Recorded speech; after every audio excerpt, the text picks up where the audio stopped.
Hello friends, welcome back to our channel JDS diary. இன்றைக்கி நம்ம வீடியோவில் என்ன பார்க்க போகிறோம்னா, எக் வித் சப்பாத்தி, அதாவது எக் ஃப்ரைடு சப்பாத்தி தான் பார்க்க போகிறோம். ரொம்பவே டேஸ்ட்டாக இருக்கும். இந்த ஃப்ரைடு சப்பாத்திக்கு வாய்ஸ் ஓவர் கொடுக்கறதுக்கு ஜஷ்வந்தி இருக்காங்க. ஸோ அவங்க இனிமேல் வாய்ஸ் ஓவர் கொடுப்பாங்க. அதுக்கு தேவையான சப்பாத்தி எக் எடுத்துக்கலாம். அப்புறமா கொத்தமல்லி, கருவேப்பிலை, வெங்காயம், தக்காளி, இஞ்சி பூண்டு பேஸ்ட். ஃபஸ்ட்டு கடாயை வச்சுட்டு அதில் எண்ணெய் ஊற்றி நல்லா சூடான பிறகு வெங்காயம் போட்டுக்கிடணும். வெங்காயம் போட்டுக்கிட்டு கொத்தமல்லி போடணும். அப்புறமா கொஞ்ச நேரம் கழிச்சு தான் கொத்தமல்லி போடணும். கருவேப்பிலை போடணும். அப்புறமா நல்லா வதக்கி விடணும்.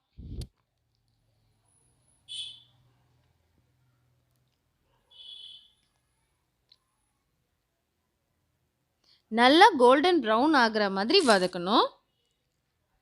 அப்புறமா சப்பாத்தியை நல்லா இந்த மாதிரி பொடி பொடியாக பண்ணி அதில் போட்டுக்கலாம். இப்போ போடக்கூடாது. பச்சை மிளகாய் போட்டு நல்லா வதக்கிக்கலாம். இஞ்சி பூண்டு பேஸ்ட்டு திருப்பியும் போட்டு வதக்கிக்கலாம். நல்லா கோல்டன் கலரில் வர மாதிரி வதக்கிக்கலாம்.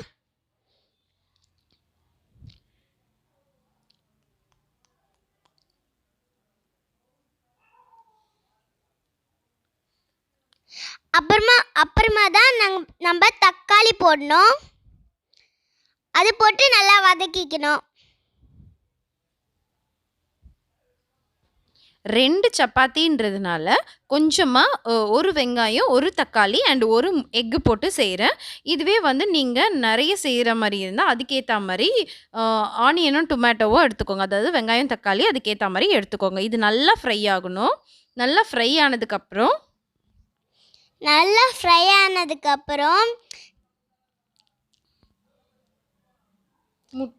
எக் 1 போட்டு நல்லா கலரிக்கணும்.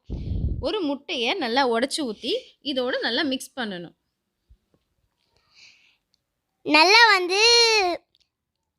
கரம் மசாலா போட்டு நல்லா வதக்கிக்கணும். அடி பிடிக்காம கலரிட்டே இருக்கணும். மஞ்சள் தூள் கொஞ்சம் போட்டு நல்லா வதக்கிக்கணும். தேவையான அளவு உப்பு ஆட் பண்ணிக்கணும். மஞ்சள் தூள், கரம் மசாலா இது ரெண்டுமே போட்டு நல்லா ஃப்ரை பண்ணிக்கணும். அப்போதான் நம்மளுக்கு டேஸ்ட் வரும்.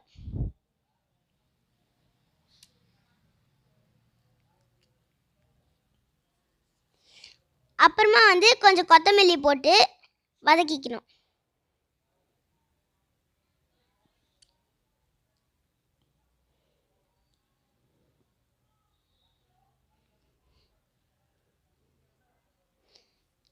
நல்லா வதக்கிட்டு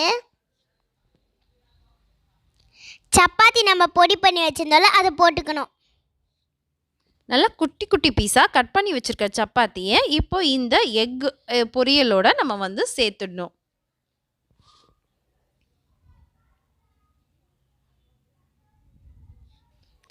நல்லா வதக்கிட்டே இருக்கணும். அப்போ தான் நல்லா டேஸ்ட்டும் கிடைக்கும். ஒரு நல்லாவும் இருக்கும் சாப்பிட. சப்பாத்தியோட அந்த எக்கெல்லாம் நல்லா மிக்ஸ் ஆகணும். அது மாதிரி ஒரு 2 மினிட்ஸ் கிட்ட வதக்கி விட்டுக்கலாம். அவ்வளோதான் நம்மளோட ஃபைனல் டச் ரெடி. இதுதான் இதுக்கு கொஞ்சம் சாஸ் ஊற்றி சாப்பிட்டா நல்லாயிருக்கும். இதுதான் நம்ம egg fried chapati. Thank you so much for வாட்சிங் திஸ் வீடியோ. மறக்காம சப்ஸ்கிரைப் பண்ணிடுங்க. பெல் ஐக்கன் கிளிக் பண்ணிடுங்க. ஓகே, நம்ம எக் சப்பாத்தி சூப்பராக இருந்தது. Thank you so much for watching this video.